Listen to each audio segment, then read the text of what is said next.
Assalamualaikum warahmatullahi wabarakatuh.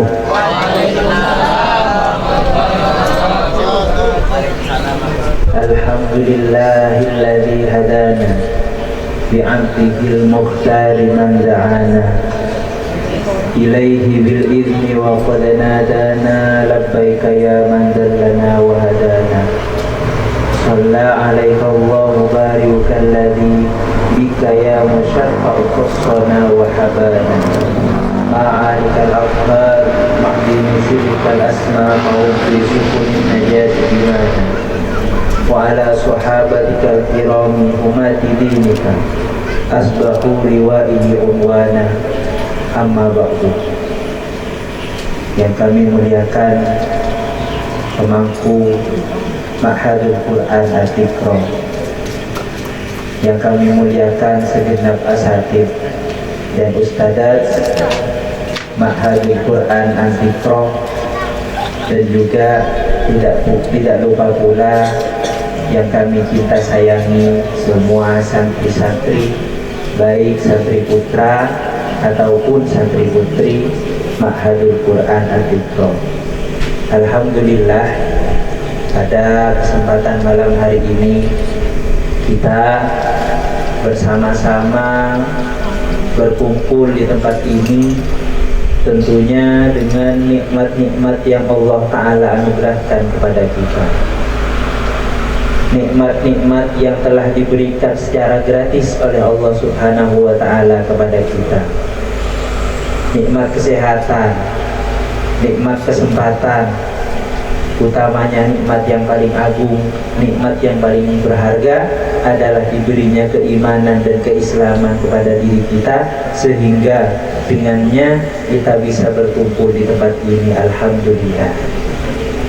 Selanjutnya salatullahi wassalamuhu semoga tetap tercurah limpahkan kepada junjungan Nabi Agung, Nabi besar Muhammad sallallahu alaihi wasallam. Biqaulina Allahumma sholli ala Muhammad.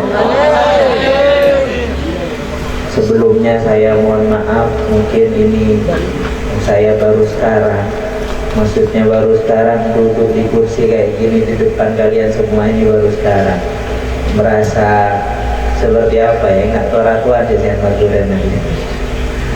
Jadi mohon maaf mungkin kepada asatid dan juga para santri semuanya.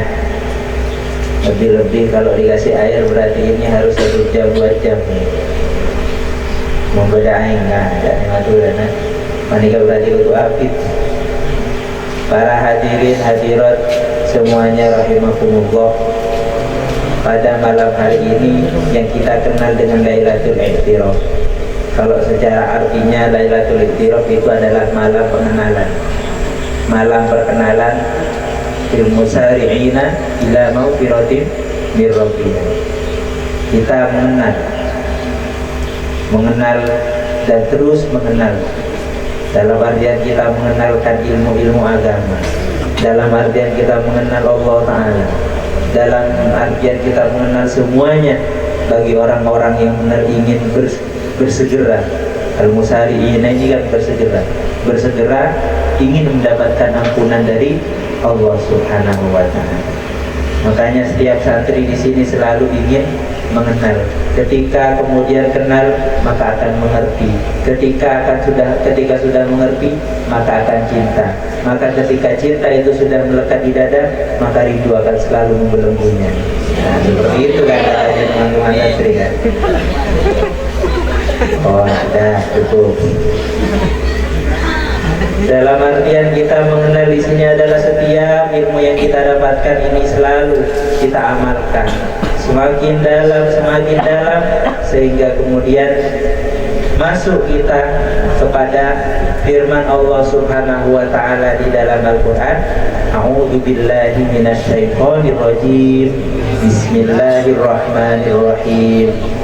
Wasari'u ila maghfiratin min rabbihim. Dalam gimana ya? Apa ada yang apa? Wasari'u ila maghfiratin min rabbihim wa jannatin arduha ka'ardus samawati wal ard uiddat lil muttaqin. Jauh Qurannya. Wasari'u, bergegaslah kalian untuk mendapatkan ampunan dari Allah Subhanahu wa taala, dan balasannya adalah surga yang lebarnya sebagaimana lebarnya langit dan bumi. Dan itu surga itu diperuntukkan terhadap orang-orang yang takwa. Uiddat lil muttaqin, kalau surga berarti diperuntukkan untuk orang-orang bertakwa. Kalau neraka diperuntukkan orang-orang itu. Makanya di sini kita semua semoga oleh Allah Subhanahu wa taala dicatat sebagai orang-orang yang takwa kepada Allah Subhanahu wa taala. Lebih-lebih teman-teman santri semuanya, kita sekarang berada di tengah-tengah bulan yang sangat mulia, bulan yang sangat agung, yakni bulan kelahiran baginda Nabi besar Muhammad Sallallahu Alaihi Wasallam. Yang tanpa kanjeng Nabi mungkin kita tidak akan berkumpul di tengah-tengah seperti ini. Yang tanpa kanjeng Nabi mungkin kita tidak akan ada pesantren-pesantren. Yang tanpa kanjeng Nabi mungkin tidak akan ada malam Lailatul Qadar. Dengan begitu besarnya pengaruhnya Gusti Kanjeng Nabi kepada kita, maka seyogyanya, maka yang seharusnya kita bersyukur kepada Allah Subhanahu wa taala diberi Nabi Muhammad. Muhammad memang sempurna dan memang sangat sempurna. Muhammad luar biasa dan memang sangat luar biasa. Sallallahu ala Muhammad sallallahu alaihi wasallam. Nah ya, kalau selawat nanti takut dikontrak teman-teman hadirin. Nah ini dari segala sisi Nabi Muhammad kemuliaannya tidak ada bandingannya. Ini pada hari ini kita harus mengenal kenapa kita harus bersyukur atas lahirnya kanjeng Nabi. Kenapa kita harus bersyukur dijadikan umatnya kanjeng Nabi. Dilahirkannya kanjeng Nabi, kenapa kita harus bersyukur kepada Allah Subhanahu wa taala? Karena di dalam salah satu hadis qudsi disebutkan, toh seandainya bukan karena engkau ya Muhammad, maka aku tidak akan menciptakan bumi, langit dan seisinya. Laulaka ya Muhammad lama khalaqtul aflaq. Kalau seandainya bukan karena engkau wahai Muhammad, maka aku tidak akan menciptakan bumi, langit dan seisinya. Nah itulah kenapa kita bersyukur kepada Allah Ta'ala atas Nabi Muhammad. Berarti ketika Allah Subhanahu wa Ta'ala sudah berfirman seperti itu, berarti sejak awal Nabi Muhammad itu sudah ada. Loh, kok bisa badan Nabi Muhammad masih belum dilahirkan pada waktu itu? Ketika Allah Subhanahu wa taala mengatakan kalau bukan karena Muhammad, berarti di situ sudah ada Muhammadnya. Apa yang ada? Yakni sebelum segala sesuatu tercipta, yang Allah taala ciptakan pertama kali itu adalah Nur Muhammad. Nah, itu sudah tahu semua. Kalau sudah tahu semua, saya sudah selesai tadi. Allahumma sholli ala Muhammad. Dari cahaya Nabi Muhammad kemudian Allah Subhanahu wa taala menciptakan segala sesuatunya. Dari cahaya Nabi Muhammad kemudian Allah taala menciptakan manusia. Diletakkan cahaya Nabi Muhammad kepada Nabi Adam, kemudian diletakkan kepada Sayyidatina Hawa, kemudian diturunkan lagi kepada putra-putranya, kemudian diturunkan lagi sampai kepada Sayyidah siapa? Sayyidah Aminah, ibunya Gusti Nabi kita Muhammad Sallallahu Alaihi Wasallam. Nah, dari itulah, dari Kanjeng Nabi, dari Sayyidah Aminah lah kemudian lahir sosok yang sangat mulia. Nah, itu kenapa kita kok harus bersyukur kepada Allah Ta'ala diciptakannya Gusti kita, diciptakannya Rasulullah. Kemudian selanjutnya yang tidak kalah penting, kenapa kita harus bersyukur kepada Allah Ta'ala dijadikan umatnya Rasulullah. Karena apa?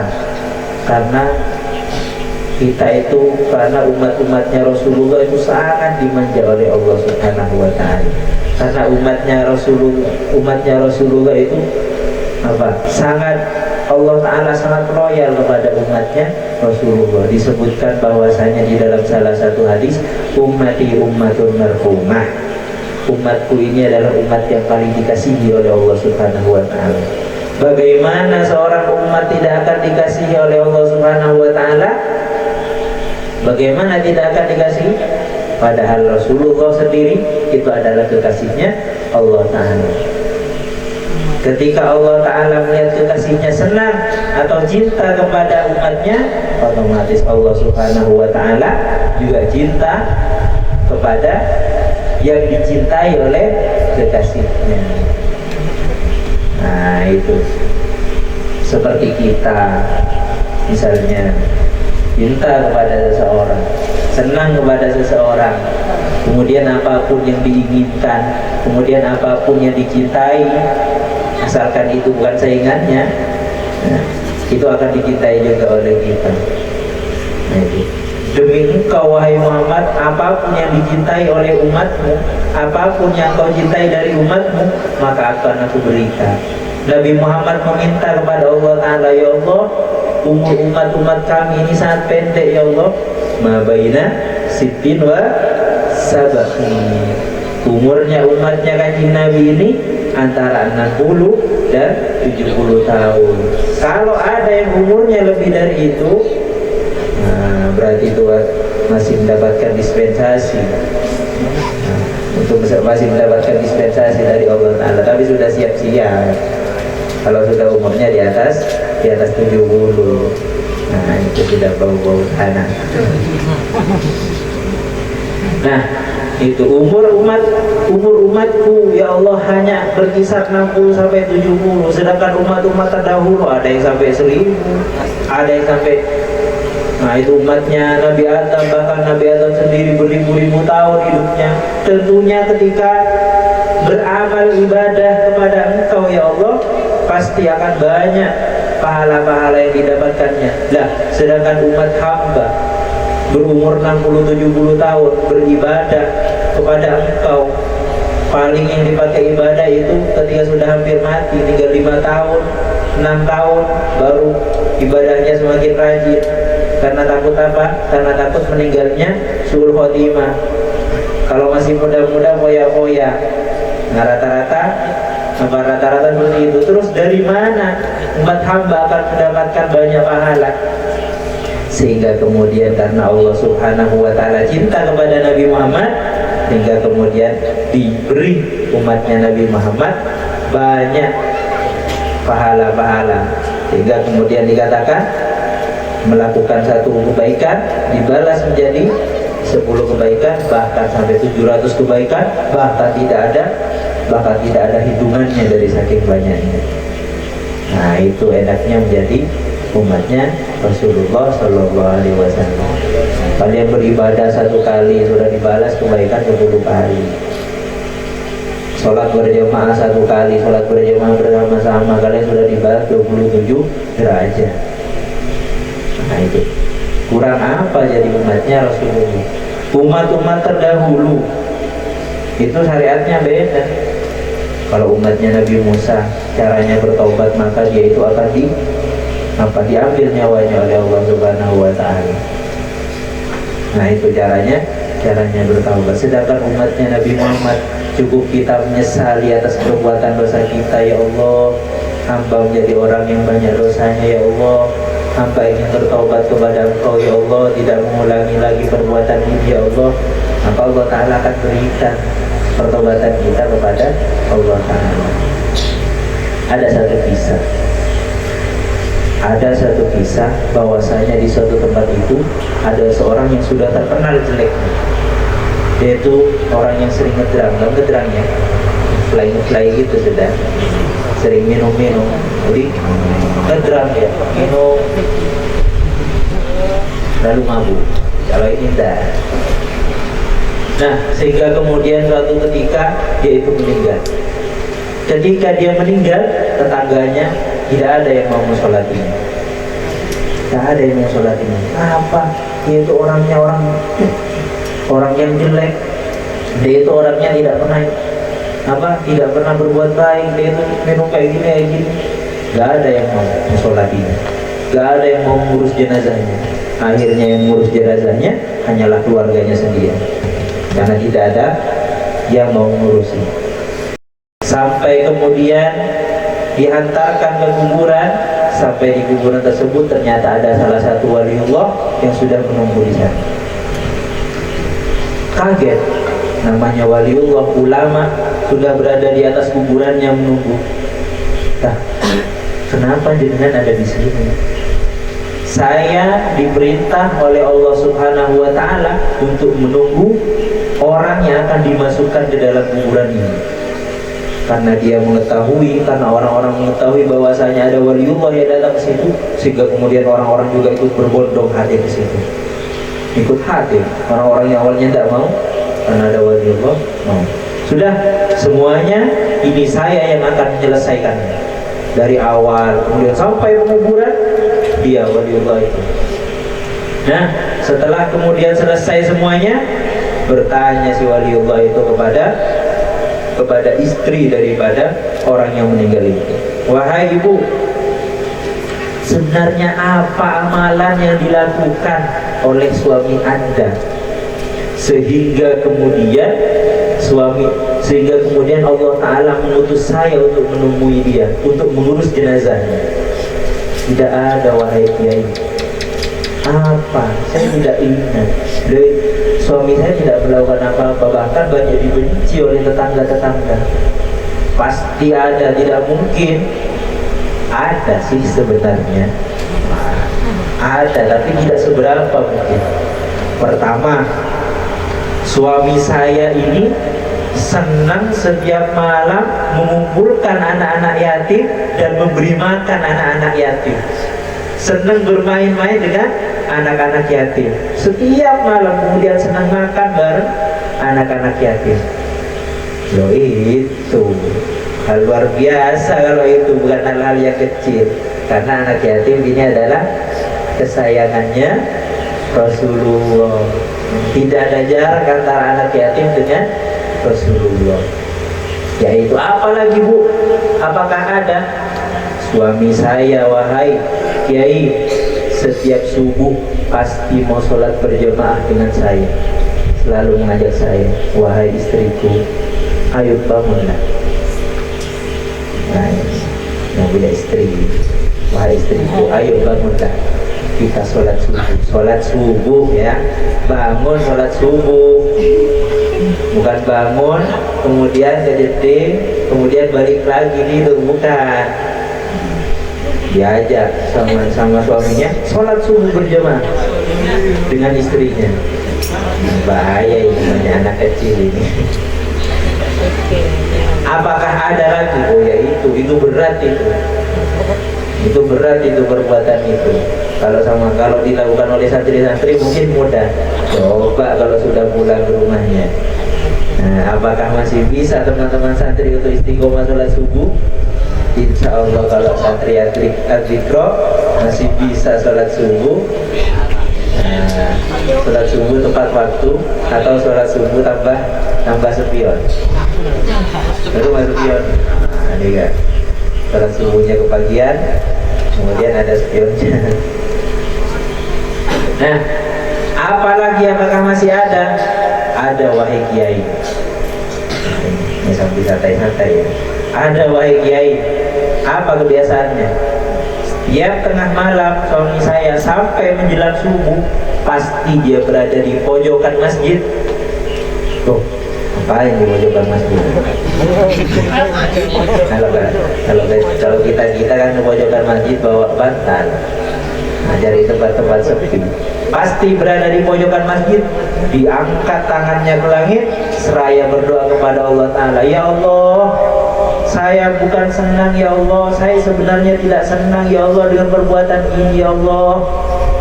Saya ingin berhenti ya Allah, tapi bagaimana, saya tidak bisa sampai saat ini, tidak tahan ya Allah. Sampai seperti itu. Kalau seandainya Engkau tidak memaafkan hamba, maka celakalah hamba berada di mana nanti di akhirat ya Allah. Terus berdoa sambil nangis kepada Allah Ta'ala. Nah, ternyata itu yang membuat saya dipanggil oleh Allah Subhanahu wa Ta'ala atas istiqomahnya di dalam 3 hal itu. Apa yang dapat kita ambil dari cerita itu? Yang dapat kita ambil di dalam cerita itu adalah kita harus memiliki keistiqomahan ibadah kepada Allah Ta'ala. Agar apa? Agar itulah yang kemudian insya Allah jadi jaminan kita ketika kembali kepada Allah Ta'ala. Nah, itu istiqomah kita setiap hari. Misalnya kita istiqomah membaca sholawat, terus lakukan istiqomahkan. Atau istiqomah kita membaca Al-Quran, terus lakukan. Nah, itulah umatnya Rasulullah. Banyak umat-umat terdahulu yang ingin jadi umatnya Rasulullah. Bahkan diantaranya adalah seorang Nabi pengen jadi umatnya Rasulullah. Siapa itu?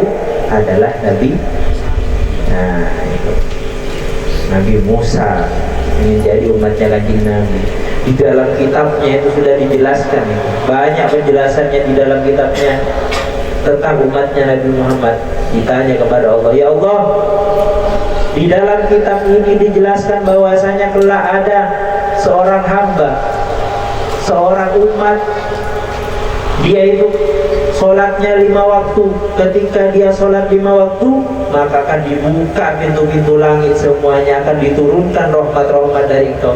Jadikan umat ini adalah umat, wahai Allah. Kemudian bagaimana kata Allah Ta'ala? Jangan, itu umatnya Nabi Ahmad. Kok bukan Nabi Muhammad? Nah, gini, Nabi Muhammad sebelum dilahirkan itu sudah terkenal dengan nama Nabi Ahmad. Itu adalah sebutan Nabi Muhammad di langit, itu adalah Nabi Ahmad. Ketika dilahirkan, beliau itu dinamakan Nabi Muhammad. Itu yang pertama. Jadi ada umat kalau sholat 5 waktu pasti akan dibukakan pintu langit, akan diturunkan rahmat-rahmatnya. Nah, makanya kalau kita selesai sholat wajib, sholat yang 5 waktu, maka jangan langsung tidur ataupun kemudian langsung makan gitu. Perbanyaklah kita berdoa di situ, perbanyaklah kita berzikir di situ. Karena apa? Karena setelah sholat pasti pintu langit itu dibuka oleh Allah. Tembus doa kita kepada Allah Ta'ala. Nah, di antara salah satu waktu yang istijabah, yang mustajabah kita berdoa kepada Allah Ta'ala adalah setiap selesai melaksanakan sholat fardu. Dijelaskan lagi di dalam kitab tersebut, wahai Allah, di sini juga dijelaskan, wahai Allah, bahwasanya ada seorang umat ini ketika dibangkitkan dari alam kuburnya, maka umat ini bercahaya wajahnya, glowing wajahnya. Kalau bahasa sekarang kan glowing. Glowingnya dengan apa? Glowingnya karena sering wudhu. Bangkitkan dari alam kuburnya, dia itu bangun dalam badan bercahaya wajahnya. Bercahaya karena sering wudhu. Bekas-bekas wudhunya dan bekas-bekas sujudnya. Bukan karena orangnya putih wajahnya, bukan. Meskipun hitam wajahnya, tapi ibadahnya kuat, maka cahayanya akan memancar. Beda cahayanya orang-orang itu yang ahli ibadah dengan cahayanya orang-orang yang glowing wajahnya karena pakai makeover. Itu beda. Nah, itu kelihatan itu. Tidak usah nunduk-nunduk. Untuk saya malu, saya sholat saya tidak rajin. Jadikan umatku ya Allah. Bilang lagi Allah Ta'ala, ini adalah umatnya Nabi Ahmad. Banyak dijelaskan di situ. Ditanyakan lagi oleh Nabi Musa, jadikan ini umatku. Sehingga kemudian terakhir Nabi Musa sudah kalau sudah seperti ini, umatnya sudah sehebat ini, maka kemudian engkau jadikan hamba umatnya saja ya Allah. Kalau umatnya tidak bisa menjadi umat saya, maka saya saja jadikan umatnya ya Allah. Kemudian bagaimana kata Allah Ta'ala? Allah Ta'ala kemudian berfirman di dalam Al-Quran, A'udzubillahi minasyaitonirrajim, Bismillahirrahmanirrahim. Inni istofaituka, teruskan, Inni istofaituka birisalati wa bikalami fakhud ma ataituka wa kum minasyakirin. Inni istofaituka, saya memilih kamu birisalati wa bikalami, menjadi rasulku, menjadi utusanku. Fakhud ma ataituka, laksanakan saja. Wa kum minasyakirin, dan disyukuri karena sudah menjadi nabi. Seperti itu Nabi Musa ini ingin jadi umatnya Nabi Muhammad. Lah kita tidak minta kepada Allah Subhanahu wa Ta'ala tiba-tiba dijadikan umatnya Nabi Muhammad. Kurang apa coba? Nah itu, Allahumma shalli ala Muhammad. Nah, jadi para teman-teman santri rahimakumullah, patut kita bersyukur kepada Allah Subhanahu wa Ta'ala karena kita dijadikan umatnya Nabi Muhammad Sallallahu Alaihi Wasallam. Karena kita sudah mendapatkan keistimewaan dari Allah Subhanahu wa Ta'ala dengan dijadikan ya umat Muhammad, menjadi umatnya seorang Nabi yang perhatiannya sangat luar biasa kepada umat-umatnya. Dari awal Nabi diutus, yang dipikirkan siapa? Yang dipikirkan adalah kita semua. Ikhwani, katanya kanjeng Nabi. Para sahabat bertanya kepada Rasulullah, siapa ya Rasul? Ikhwani, saudaraku. Siapa saudara engkau wahai Rasul? Kami saudara engkau Rasul. Bukan. Siapa wahai Rasul? Keluarga jenengan saudaramu wahai Rasul. Bukan. Ikhwani, siapa saudaramu? Man amana bi walam yaroni. Itu kemuliaan kanjeng Nabi. Orang yang beriman kepada saya padahal dia itu tidak pernah melihat saya. Jadi dia itu dianggap lebih dekat lagi kepada Rasulullah daripada sahabat. Semoga kita semua dijadikan atau diakui menjadi umat Rasulullah Sallallahu Alaihi Wasallam. Sejak Rasulullah dibangkitkan dari alam kubur, yang pertama kali ditanyakan oleh Rasulullah kepada malaikat Jibril itu tidak bertanya mana anak saya, mana istri saya, mana ibu saya, mana ayah saya, tetapi yang ditanyakan oleh Rasulullah adalah mana umatku, masih belum ada yang bangun. Belum Rasul, engkau yang pertama kali dibangunkan oleh Allah Subhanahu wa Ta'ala. Padahal umat-umat Nabi sebelumnya, padahal Nabi-Nabi sebelumnya juga ada. Kenapa wajib Nabi dibangkitkan pertama kali? Karena beliau adalah kekasih tercintanya Allah Subhanahu wa Ta'ala. Baik Rasul, setelah engkau dibangkitkan, maka akan dibangkitkan juga umat-umat kamu. Sehingga kemudian dengan kemuliaannya Rasulullah, kita juga dibangkitkan setelah Rasulullah dibangkitkan. Setelah itu apakah Rasulullah kemudian meninggalkan kita? Tidak. Di alam mahsyar kemudian, di alam mahsyar ketika matahari berada sejengkal di atas kita, tentunya banyak orang-orang yang berlumuran keringat sampai membanjiri orang tersebut, kecuali amal-amal baiknya yang sangat banyak. Ketika itu mereka meminta tolong kepada nabi-nabi sebelumnya. Wahai Nabi Adam, tolong saya. Wahai Nabi Idris, tolong saya kepanasan. saya kepanasan, tolong saya. Kamu umatnya siapa? Saya umatnya Nabi Ahmad, saya umatnya Nabi Muhammad. Minta tolong kepada Nabi Muhammad, yang minta tolong kepada saya. Nafsi saya, kamu. Hanya ke Nabi-Nabi yang lain. Akhirnya Rasulullah mencari mana umatnya. Kamu umat saya, ayo ikut saya. Kamu umat saya, ayo ikut saya. Ditolong semuanya oleh Rasulullah. Apakah setelah itu Rasulullah menjadi tenang? Masih belum. Rasulullah Shallallahu Alaihi Wasallam menunggu kita di haud atau di telaga yang khusus umatnya Rasulullah. Ditunggu semuanya umatnya di sana, disuruh kemudian apa? Disuruh mandi di telaga tersebut, kemudian berjalan menuju surga. Ditunggu. Setelah selesai semuanya, baru Rasulullah berangkat ke surga. Apakah kemudian ketika sampai Rasulullah ke surga, kemudian Rasulullah langsung masuk ke surga? Ternyata tidak. Ternyata Rasulullah masih menunggu di pintu apa? Di pintu surga. Belum masuk Rasulullah, masih di pintu surga. Apa yang Rasulullah tunggu? Rasulullah menunggu kita semuanya di sana. Mana santri-santri Al-Iqra? Amin, semoga kita ditunggu Rasulullah. Mana santri-santri Al-Iqra? Oh, ada yang nyemplung masih Rasulullah. Banyak tidur dia, sholatnya telat-telat dia Rasul. Tapi umat saya dia, iya Rasul, dia itu sering sholawat Rasul di musola Rasul. Iya, angkat. Oh, itu juga Rasul. Siapa itu Rasul?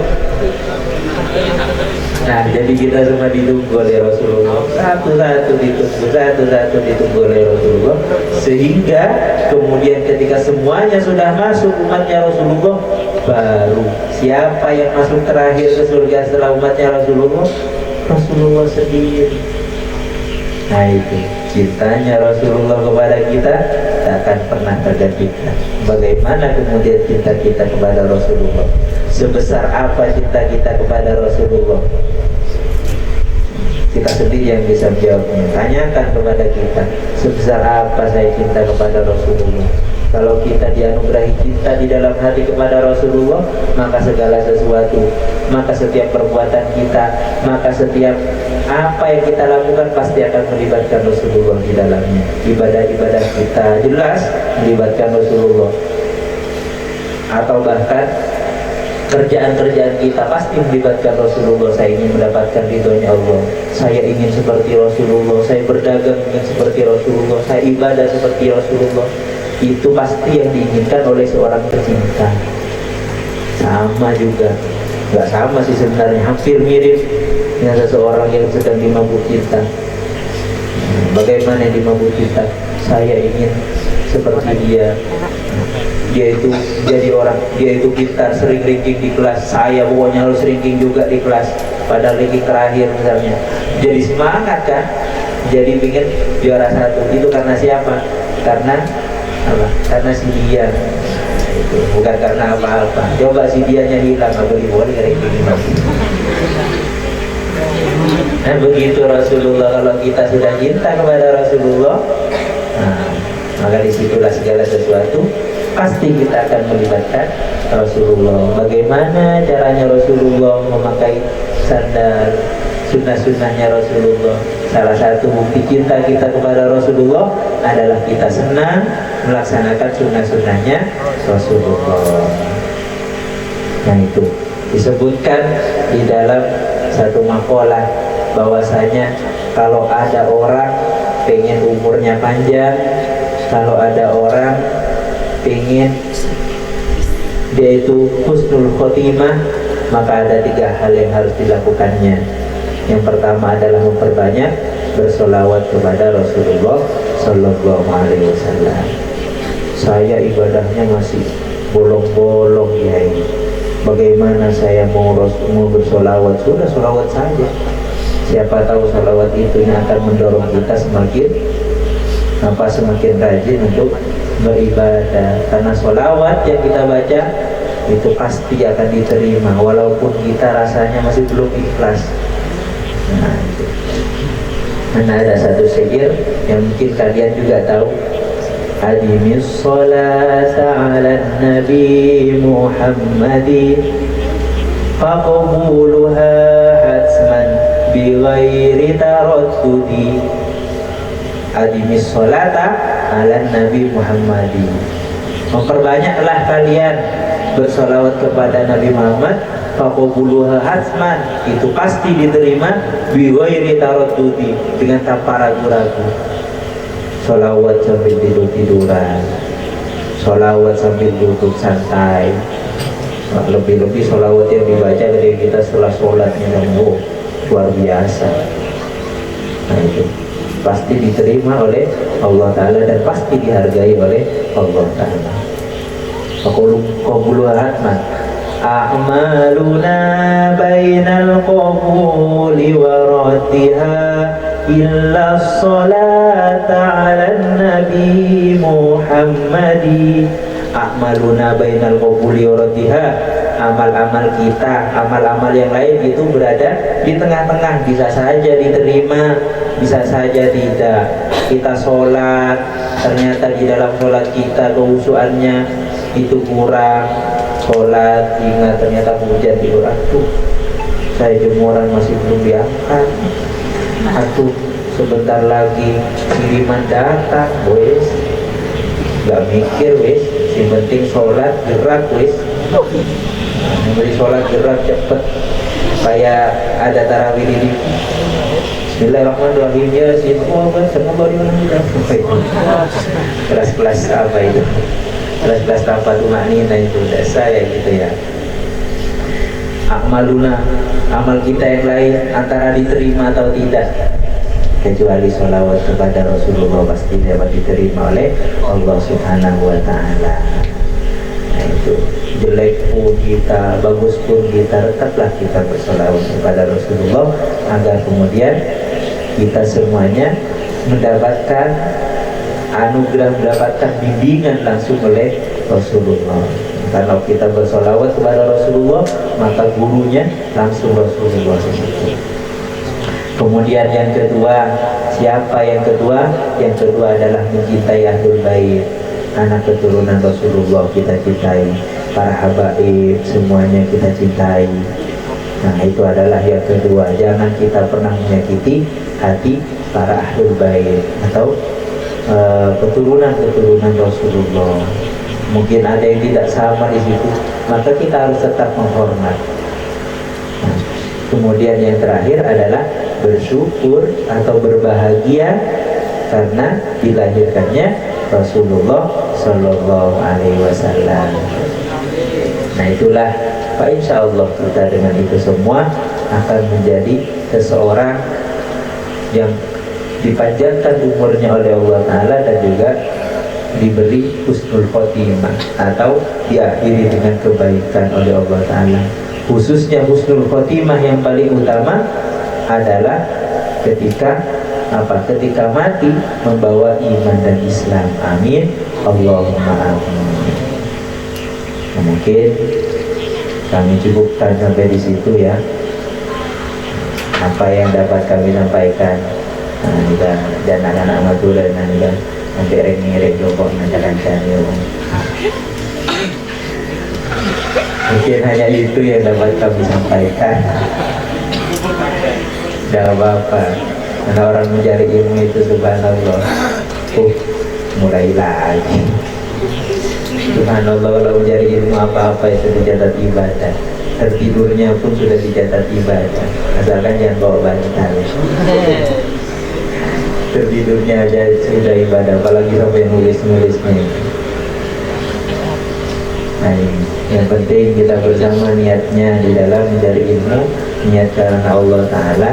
Yang penting, yang paling utama adalah kita ingin membanggakan. Membanggakan siapa? Membanggakan keluarga tentunya, membanggakan masyarakat tentunya, membanggakan agama Islam. Nah, ini bertepatan dengan hari santri sekarang ini, bertepatan dengan hari santri. Jadi ulang tahunnya santri, dalam artian di situ bergeraknya santri untuk berjihad pada waktu itu dengan apa? Dengan bambu runcing. Kalau kita resolusi jihadnya adalah dengan pena sekarang. Dengan pena ya, karanglah apa yang kalian bisa, kreasilah apa yang kalian bisa, tampakkan bahwasanya santri itu bisa apa saja.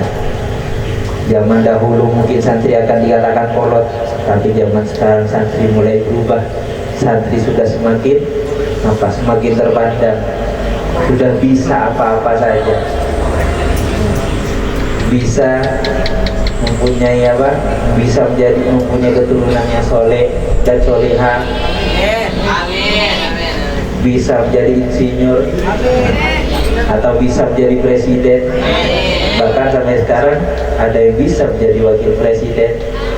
Santri bisa menjadi apa-apa selama di dalam hatinya tetap memakai kesantriannya. Bagaimana kesantriannya itu?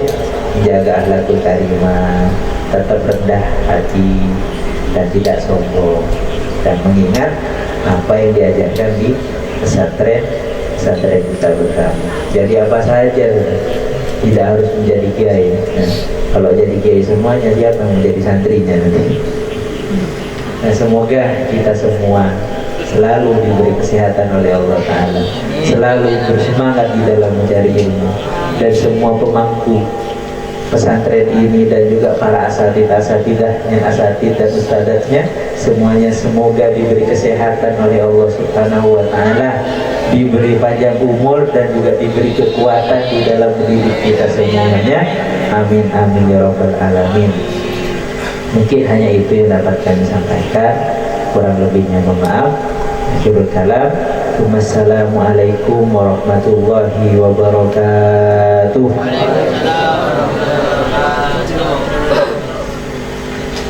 Bismillahirrahmanirrahim. Alhamdulillahirabbil alamin. Allahumma shalli sholatan kamilah wa sallim salaman daman ala sayyidina Muhammadin alladzi la halifi muqaddaran faridul qulub wa tubabil hawaid wa tunaru bi raibusni qawati musaskuru ma wajibri ma raisubi fi kulli lamati wa nafasi bi adadi ilmina. Allahumma ya muyassir kulli asir wa ya jabir kulli kasir wa ya mu'min kulli fakir wa ya muqawi kulli daif wa ya ma'mana kulli khair. Yasir alaina kullal asir pada yasirul asir alaika yasir. Allahumma ya man la yahtaju ilal bayani wa tafsir hajatuna ilaika kathir wa ta'alim biha wasir. Allahumma inna nakhufu minka wa nakhufu mimma yakhufu minka wa nakhufu mimman la yakhufu minka. Allahumma bihaqqi man yakhufu minka najina mimman la yakhufu minka. Allahumma qulna wal muslimina minasyaqawati ila sa'adah wa minan nari ila jannah wa minal dhunubi ila al-maghfirah wa minal isaati ila al-ihsan wa minal khawfi ila al-aman wa minal faqri ila al-ghina wa minal dunya ila al-izzi wa minal syarri ila al-khairi wa minal idbari ila al-iqbali wa nasum ila as-sihhati. Allahumma inna ala dinina bidunya la dunya kitab wa la taqabil amal wa jami'a dhalika wa fikul mufti wa tudun sujud ya Allah ya Allah ya Allah ya Rabbah ya Rabbah ya Rabbah ya Ghausah ya Ghausah ya Ghausah ya Rahman Akram ya Rahman ya Rahim ya Tarmu'il ورفا شاملا بينك وسنا طويلا برحمتك يا ارحم الراحمين. اللهم لا تدع في مجلسنا هذا ذنبا الا غفرته ولا هما الا فرجته ولا كربا الا نفسته ولا مريضا الا شفيته ولا عيوبا الا سترته ولا حاجة من حوائج الدنيا والآخرة إلا قضيتها ويسرتها يا رب العالمين. اللهم إنا نسألك أن تجعلنا من خير أمة نبيك محمد صلى الله عليه وسلم. اللهم اجعلنا من أهل العلم، اللهم اجعلنا من أهل التقوى والعفاف والغنى. اللهم اجعلنا من أهل القرآن، اللهم اجعلنا من حملة القرآن، اللهم اجعلنا من حفظة القرآن. ربنا هب لنا من أزواجنا وذرياتنا قرة أعين واجعلنا للمتقين إماما. ربنا آتنا في الدنيا حسنة وفي الآخرة حسنة وقنا عذاب النار. وصلى الله على سيدنا محمد وعلى آله وصحبه وسلم.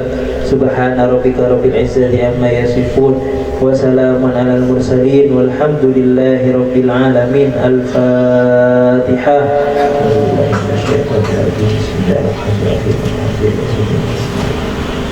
إياك نعبد وإياك نستعين اهدنا الصراط المستقيم صراط الذين أنعمت عليهم غير المغضوب عليهم ولا الضالين.